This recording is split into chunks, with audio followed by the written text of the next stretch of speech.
Breast cancer যদি কারোর ফ্যামিলিতে থেকে থাকে সেক্ষেত্রে আসলে স্ক্রিনিংটা কবে থেকে শুরু করা উচিত, অথবা নর্মাল যে কোনো ধরনের ক্যান্সারের ক্ষেত্রে স্ক্রিনিংয়ের প্রয়োজনীয়তা আসলে কতটুকু? স্ক্রিনিংটা কি? স্ক্রিনিংটা হচ্ছে একটা অর্গানাইজড প্রোগ্রাম হচ্ছে যে আমরা একজন যাদের হাই রিস্ক ফ্যামিলি, মায়ের ব্রেস্ট ক্যান্সার, আমি এমন ফ্যামিলি পেয়েছি 9 জন পরিবারের ভাই বোন যারা আছে তাদের 7 জনের ক্যান্সার। মানে কত বড় ভয়ঙ্কর একটা, এটা cancer treatment world wide expensive, এটা শুধু আমাদের দেশে ওয়ার্ল্ড ওয়াইড এক্সপেন্সিভ। ফলে এই 7 জন এই ক্যান্সার ট্রিটমেন্ট নিতে যেয়ে ওই পরিবারের কী পরিমাণ একটা, ক্যান্সার ট্রিটমেন্ট করবো না তাও বলা যাচ্ছে না, ক্যান্সার ট্রিটমেন্ট করবো তার সামর্থ্যের একটা প্রশ্ন উঠে যাচ্ছে। ফলে হচ্ছে যে আমার এই জন্য স্ক্রিনিংটা আমার জন্য, মানে এই স্ক্রিনিংটা বেসিক্যালি আমাদের রাষ্ট্র কিছু অর্গানে করেছে। আমাদের যেমন আমাদের জাতীয় ক্যান্সার গবেষণা ইনস্টিটিউট হসপিটালে আমরা ব্রেস্ট আর জরায়ুর মুখের ক্যান্সারের আমরা স্ক্রিনটা সারা বছর আমরা করতেছি, ফ্রি করতেছি। এখন এইটা যদি যাদের পরিবারে ক্যান্সার আছে আমি ইনভাইট করবো যে তারা আমাদের হাসপাতালে চলে আসবে, আমরা ফ্রি করে দিচ্ছি এই স্ক্রিনিংটা হচ্ছে যে আমাদের 20 বছর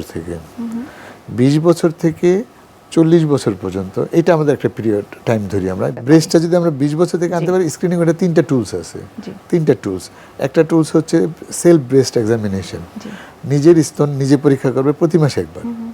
এইটা তাকে এটা সবাইকে, যাদের পরিবারে ব্রেস্ট ক্যান্সার আছে বা ক্যান্সারের প্রবণতা ঝুঁকি অনেক বেশি, এবং যারা আমরা এই যে আজকের যে কথার মধ্যে আসলো, যারা এই রিস্কের মধ্যে পড়েছে, ওবেস, ইনঅ্যাক্টিভ, মানে কোনো ফিজিক্যাল এক্সারসাইজ নেই, ব্যাড হ্যাবিটস আছে, তারা অবশ্যই এটাকে ইনভাইট করবে, এটাকে গুরুত্ব সহকারে নিবে। অর্থাৎ ক্যান্সার প্রতিরোধের অন্যতম একটা গুরুত্বপূর্ণ একটা অংশ কিন্তু হচ্ছে যে নিজের লাইফস্টাইল মডিফিকেশন করা।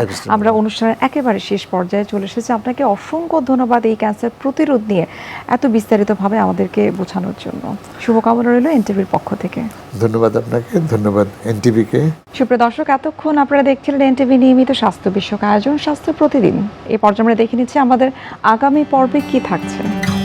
ম্যাক্সিমাম আশা করে, হোপ করে যে হ্যাঁ তারা নর্মাল ডেলিভারি চায়, বাট আবার একটা পার্সেন্টেজের মধ্যে কিন্তু একটা ভীতি কাজ করে যে আমি নর্মাল ডেলিভারি এটা কীভাবে হবে, তাদের ধারণা নেই, অথবা হয়তো বা অনেক বেশি ব্যথা, এটা কি আসলে আমি করাতে পারবো কি না। তো এই ব্যাপারগুলো কাটানোর জন্যই কিন্তু আসলে এই পেশেন্টগুলো আমাদের কাছে চেক আপে আসে, যেটা একটা অ্যান্টিনেটাল কেয়ার বা অ্যান্টিনেটাল চেক আপ বলা হয়।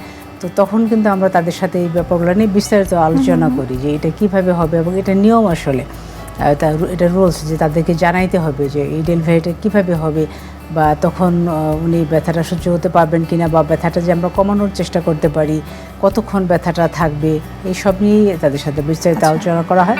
বিশ্বের যে কোনো প্রান্ত থেকে যে কোনো সময় এনটিভি জনপ্রিয় অনুষ্ঠান স্বাস্থ্য প্রতিদিন দেখতে আপনারা ভিজিট করতে পারেন আমাদের পূর্ণাঙ্গ পোর্টাল www.ntvbd.com এ। এছাড়াও এনটিভির জনপ্রিয় বিভিন্ন ধরনের অনুষ্ঠান এবং সেই সাথে নিউজ আপডেট পেতে আপনারা ভিজিট করতে পারেন আমাদের ইউটিউব চ্যানেল এবং ভেরিফাইড ফেসবুক পেজে। দর্শক, আজ এখানে শেষ করছি। দেখা হবে আবার আপনাদের সঙ্গে। সে পর্যন্ত আপনারা সবাই ভালো থাকুন, সুস্থ থাকুন এবং সব সময় এনটিভির সঙ্গেই থাকুন।